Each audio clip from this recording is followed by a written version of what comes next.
बिस्मिल्लाहिर्रहमानिर्रहीम Islamic student hello kid world for class 7 के साथ आज हम स्टार्ट करेंगे अपना कंप्यूटर का first topic which is ICT fundamentals and you read about it in your previous book class 6 में आप पढ़ के आए कि व्हाट आर आईसीटी फंडामेंटल्स।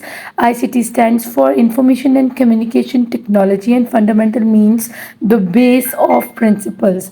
हमारे ऐसे असूल ऐसी बातें जिन पर किसी भी चीज़ की बुनियाद रखी जा सकती है, तो ज़रूरी बातों को या बुनियादी बातों को फंडामेंटल्स कहते हैं।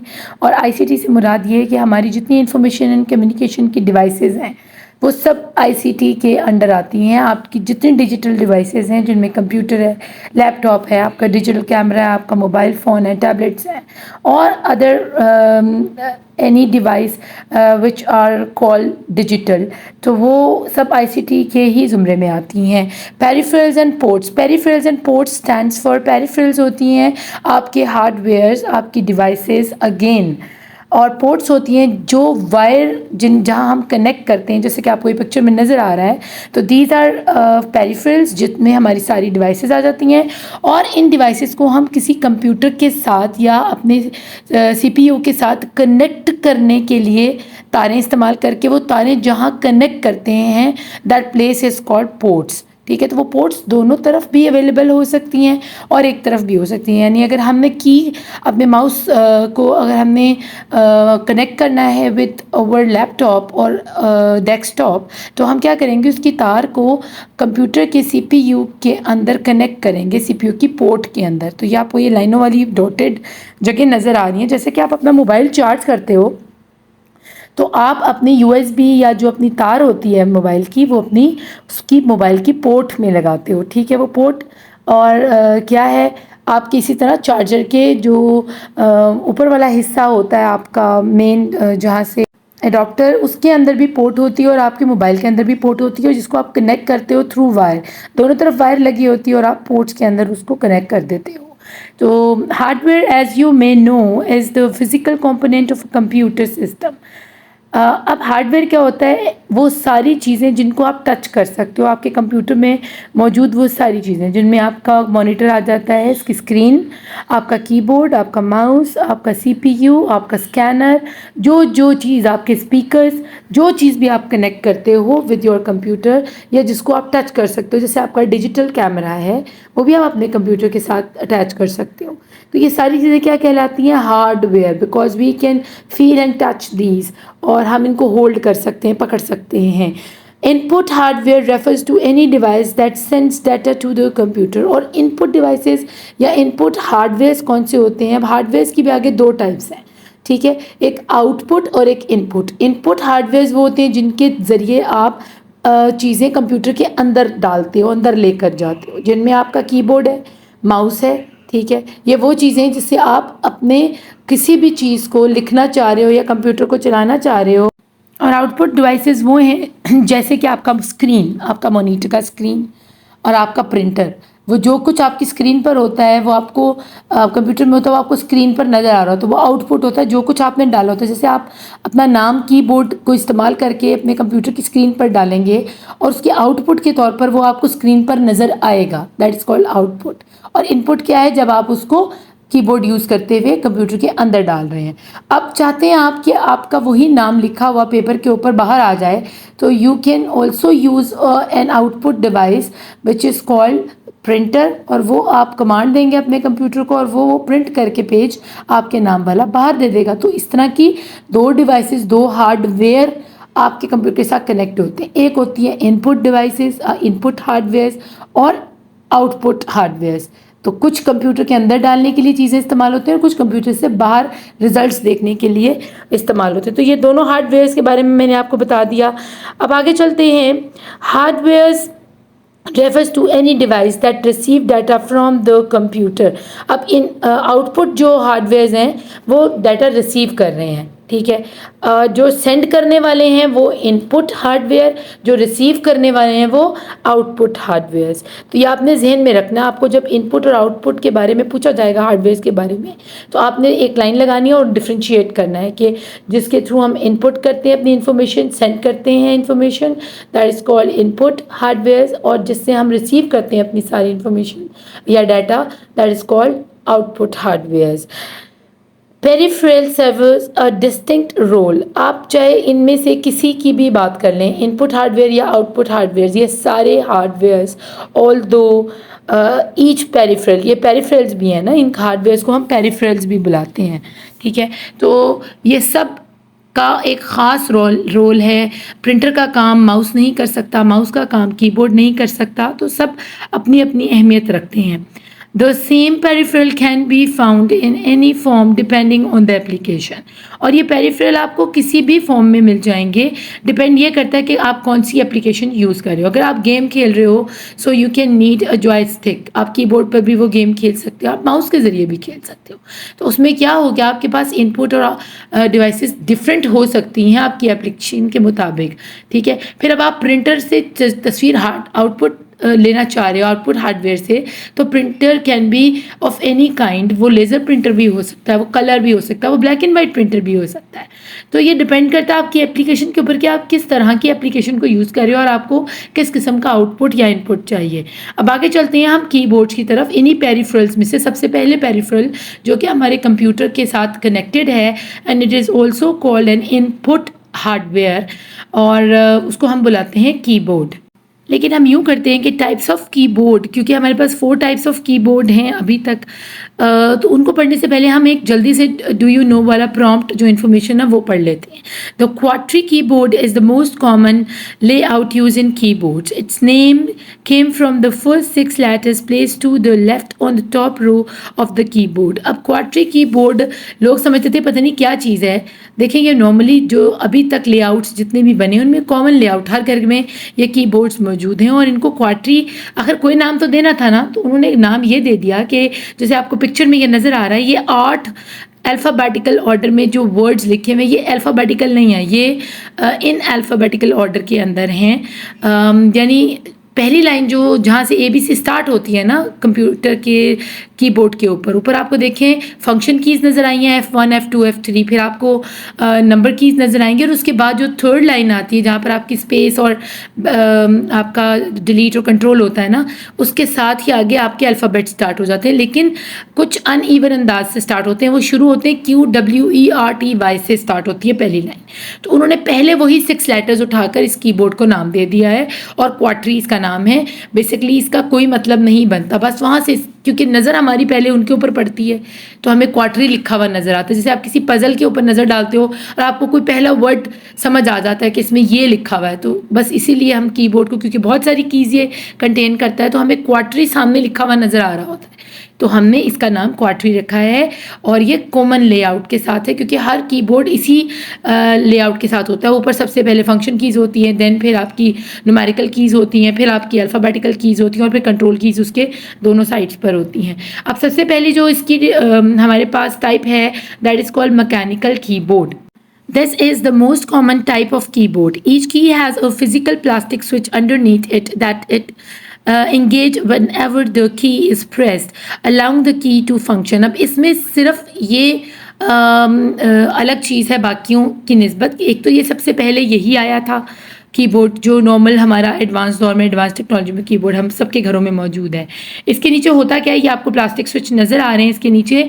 अगर कभी किसी ने अपना कीबोर्ड तोड़ा हो तो उसको याद होगा कि उसकी हर की के नीचे, हर अल्फ़ाबेटिकल की और हर न्यूमेरिकल और हर फंक्शनल की के नीचे इस किस्म का एक स्विच लगा हुआ था जिसके ऊपर रेड या ब्लू कलर का प्लास्टिक बटन होता है, और बाकायदा जब उसको प्रेस किया जाए तो टिक की आवाज़ आती है, टिक टिक टिक की आवाज़ें आती हैं, ठीक है। तो टाइपराइटर टाइप आपको फीलिंग्स आ रही होती हैं जैसे आप टाइप कर रहे हो किसी को, और वो सारी कीज़ एक दूसरे से अलग होती हैं, अलग अलग सबके नीचे स्विच होते हैं।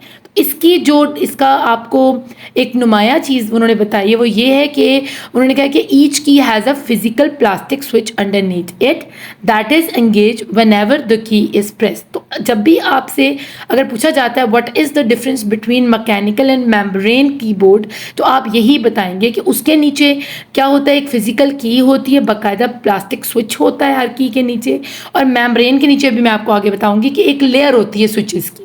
प्लास्टिक के बने हुए सारे स्विच होते हैं रबर के, तो रबर की पूरी लेयर बनी होती है। वो अभी जब मैं आगे पिक्चर में दिखाऊंगी उसका डिफरेंस तो आपको समझ आ जाएगी।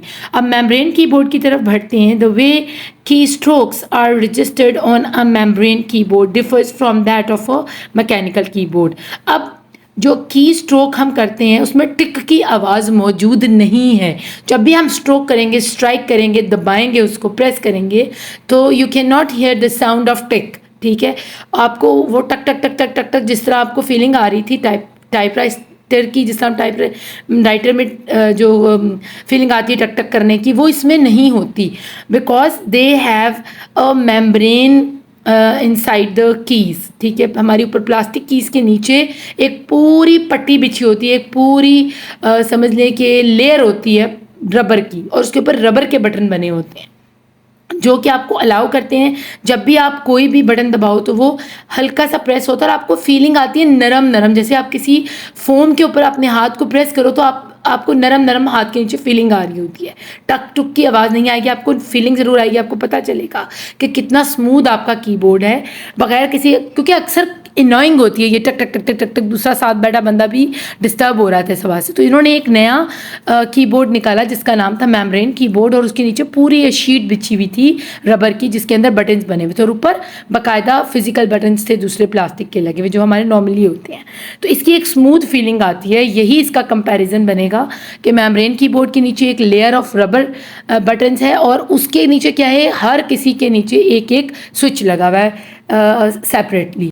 ईच की switch on the membrane keyboard has a rubber layer underneath it. जैसे मैंने आपको बताया, हर की के नीचे, चाहे वो अल्फ़ाबेटिकल हो, न्यूमेरिकल हो या फंक्शन की हो, नीचे पूरी लेयर बिछाई हुई जैसे आपको ये पिक्चर में नज़र आ रहा है, और हर बटन के नीचे ये लेयर मौजूद है क्योंकि ये एक ही लेयर के ऊपर सारे बटन बने हुए हैं और उसके ऊपर उन्होंने फ्रेम चढ़ा दिया है।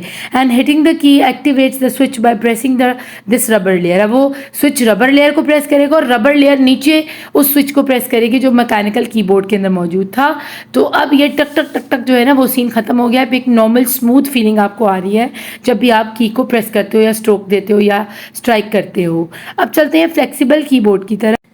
अब फ्लेक्सिबल कीबोर्ड के बारे में वो कह रहे हैं कि flexible keyboards are exactly that, flexible. अगर उनका नाम फ्लेक्सिबल है तो ये वाकई ही फ्लेक्सिबल है। जैसे कि आपको नज़र आ रहा है कि ये फोल्ड हो सकता है बाकायदा। क्या आपने सोचा था कभी प्लास्टिक का कीबोर्ड पूरा कंप्लीटली आप फोल्ड करके अपनी जेब में या अपने बैग में कहीं भी कैरी करके लेकर जाओ?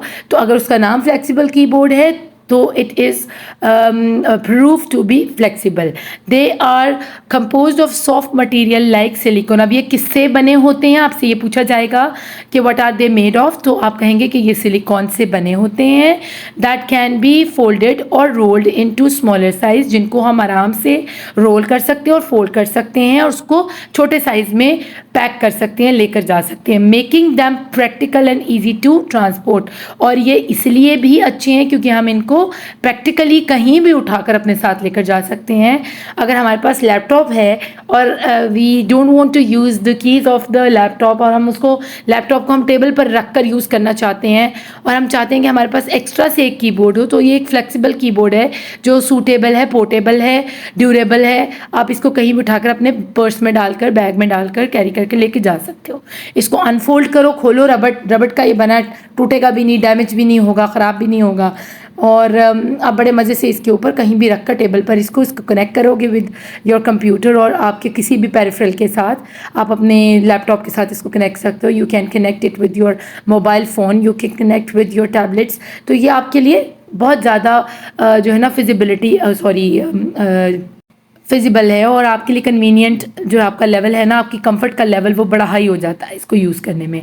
और ये पिक्चर्स भी मैंने आपको दिखा दी। अब लास्ट चलते हैं हमारा लास्ट कीबोर्ड का type, ergonomic Keyboards. Ergonomic keyboards क्या हैं? Those keyboards are ergonomically designed to reduce the effects of long periods spent in front of a computer. इससे पहले कि मैं आपको इसके बारे में बताऊँ, आपको ये पता होना चाहिए कि व्हाट डज़ एर्गोनॉमिक मीन्स।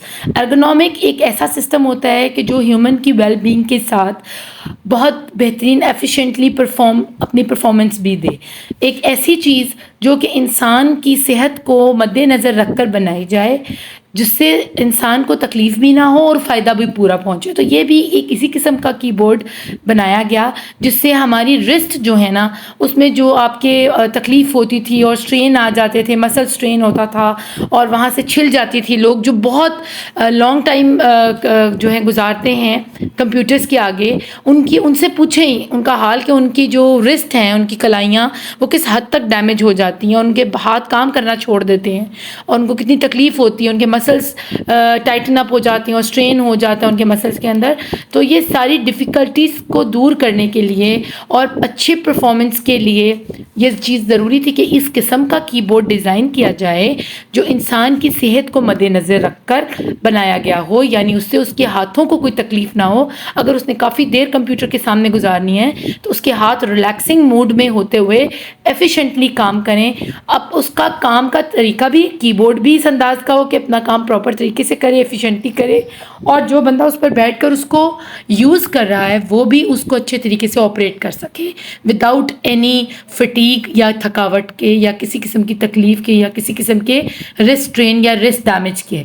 तो ये आपको नज़र आ रहा है, मैंने आपके लिए पिक्चर्स डाल दी थी ताकि आपके क्लियर हो जाए, क्योंकि इन्होंने जो पिक्चर आपको बुक में दी हुई है ना, that not clears your concept कि ये किस तरह का होगा। ये तो हमें नॉर्मली लग रहा है, तो बच्चे इसकी शेप इस तरह की होती है, ये उठा हुआ होता है ऊपर की तरफ हमारे इनके फ्रंट साइड से, ठीक है। और इसके नीचे एक स्पेस होती है खुली जहाँ पर हम अपनी रिस्ट को प्लेस करके अपने हाथों को बिल्कुल स्ट्रेट पोजीशन में रखते हैं, जैसे कि मैं आपको दिखा रही हूँ। ये हमारी, देखिए हमारे हाथ बिल्कुल स्ट्रेट हुए हुए हैं इसके ऊपर और हमारी उंगलियाँ सिर्फ वर्कआउट कर रही हैं। तो ये आपको बहुत रिलैक्सिंग मूड में काफ़ी देर तक कीबोर्ड को यूज़ करने अलाउ करता है।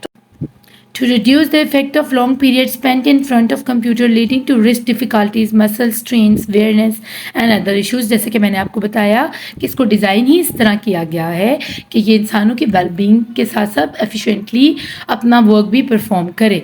तो ये थे बच्चों हमारा टॉपिक, हमारे डिफरेंट टाइप्स ऑफ कीबोर्ड और पेरिफेरल्स एंड पोर्ट्स।